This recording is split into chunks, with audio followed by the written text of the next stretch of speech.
In Texas, the separation of assets during a divorce can be a complex and challenging process. Understanding the state's community property laws is essential for couples navigating this significant life event. Texas follows the community property system, which means that all assets and debts acquired during the marriage are considered jointly owned by both spouses.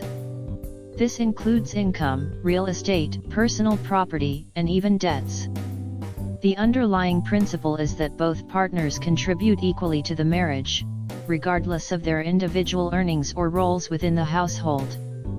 Upon filing for divorce, the court will determine how to divide the community property equitably. It is important to note that equitable does not necessarily mean equal. The court considers several factors to ensure a fair distribution, such as the duration of the marriage, the age and health of the spouses, their earning capacities, and any fault in the breakdown of the marriage. Separate property, on the other hand, includes assets acquired before the marriage, as well as gifts and inheritances received by one spouse during the marriage.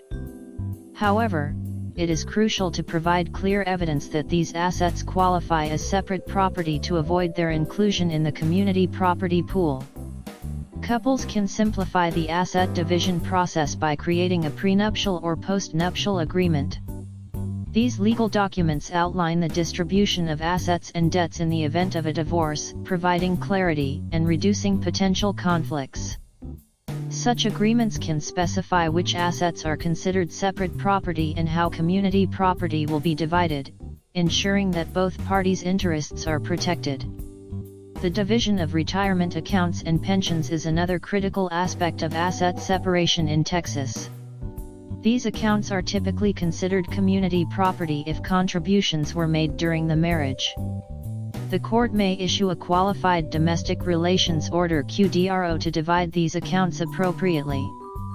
A QDRO instructs the plan administrator on how to distribute the funds, ensuring compliance with federal and state laws.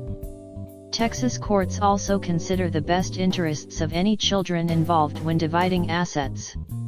This consideration may influence the allocation of the family home, as stability for the children is a priority. Understanding the tax implications of asset division is equally important. Certain assets, such as retirement accounts and real estate, can have significant tax consequences when divided.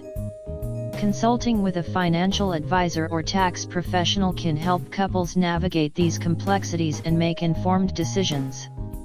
In summary, the separation of assets in Texas requires a thorough understanding of community property laws and careful planning. By knowing what constitutes community and separate property, considering prenuptial or postnuptial agreements, and being aware of tax implications, couples can achieve a fair and equitable division of assets. To learn more about navigating the separation of assets in Texas and to gain further insights, watch more videos like this in the associated playlist or the recommended video in the description of the video you just watched.